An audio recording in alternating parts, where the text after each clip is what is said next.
Ladies and gentlemen, when the government tells you that this debate is not at all of if citizenship is important, I tell you that he boxes out important aspects that Joseph said, which are factors for people to contribute within their society, for factors for people to actually stay and build stuff and fix things in the first place. Because I say that that one-liner response that, oh, it's not that important in the debate, completely boxes out the importance of loyalty and utang ng loob for people and the rich to actually start staying and building companies within that country.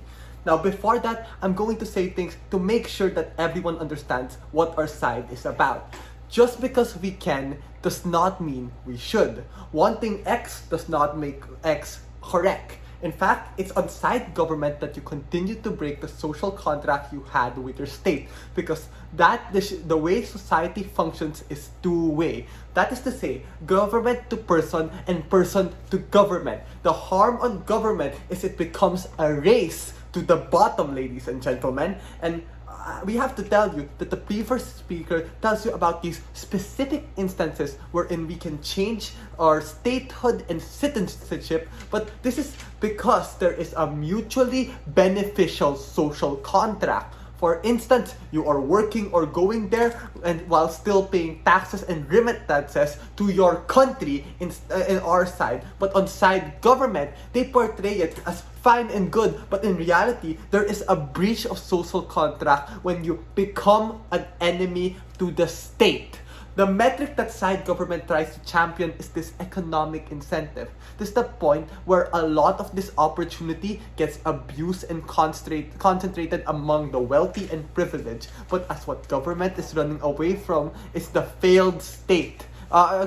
They say the vulnerable and are those that are failed by the system. This means those who are trying to run the failed state. But those people become a burden to the new state. And simple to the lie of the American dream that immigrants and migrants have believed, but end up becoming the bottom of the food chain in that society. What happens if that new society isn't actually as fine and dandy as you expected? This leads to a disproportionate expectation and people being set up for just lots and lots of harms. So here for my extension, I'm gonna give you all a scenario analysis. It will be a Punnett square on the top side column, rich persons and disenfranchised individuals on the, and then on the left side, it's gonna be it's gonna be poor people and just people that want to leave and people that don't want to leave. So let's go for the first quadrant, people that are rich and also people that actually want to stay in the country in the first place. Why are these people good and why do we want them to stay in the country? Well, these are the type of people to build corporations and actually lots and lots of jobs, because when they are rich and they can't leave the country and they have a sense of loyalty, they are likely to create a legacy. They bring in capital inflow from other countries to them and they keep jobs moving and are likelier to help people through investments as they are stuck there and willing to keep it in there. So how do we get these kinds of people? Well, we tell that it is a mix of many factors, but I think the most important factors are nationality, family, and empathy. And these are factors that dictate people to actually want to stay in that country, and this is what is lost in government side. But in opposition side or our side, it's likelier to actually form that national identity. How? Well, we tell you that the experience that they have and the idea that this country is something that they will have forever is a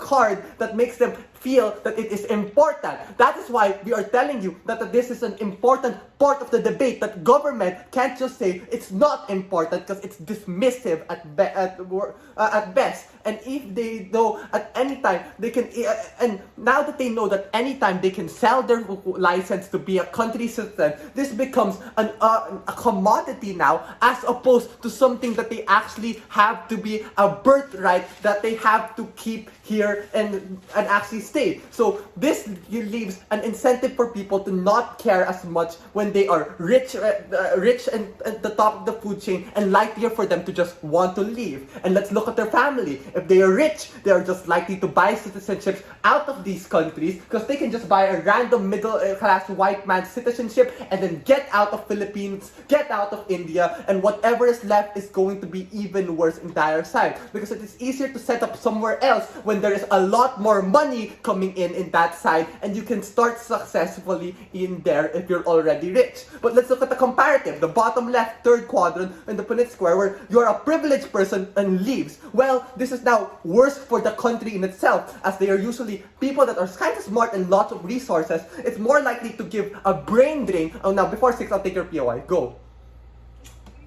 Right. So your argument presumes people shouldn't leave at all, not travel to other cities, and not travel to other nations because they have an obligation to the state. No, Does that really. also mean I think your that's family misrepresenting what we're nation? trying to say. Like, it's Generic? just the idea of them having to get this right forever to be a Filipino, even if they leave the country, is something that just makes them feel more intrinsically connected to this country. That's what we're trying to say. Not they should never leave, but likely that they can't lose their Filipino citizenship. Even if they sell it or they try to sell it, they can't do it. So consequently, we want these people to stay inside the country or incentivized to stay longer. And because if they leave, these kinds of rich people are also likely to leave a power vacuum of people that are less likely to care for the country. This means that malevolent international countries are just more likely in their side as opposed to our side into coming into our country. And what does this exactly mean? It means that jobs and opportunities and building up of national products are just less likelier to happen in their side,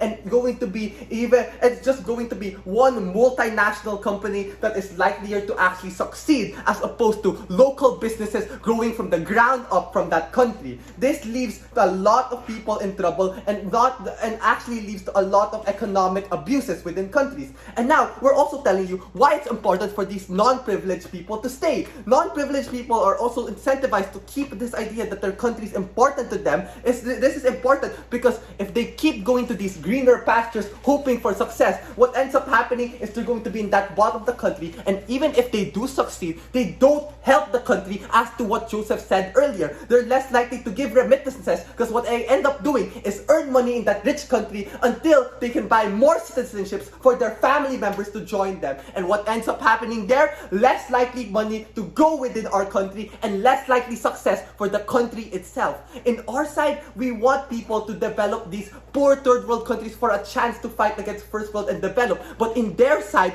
they don't give that chance anymore, and it's less likely to happen. That is why I have never been more proud to oppose this debate. Thank you.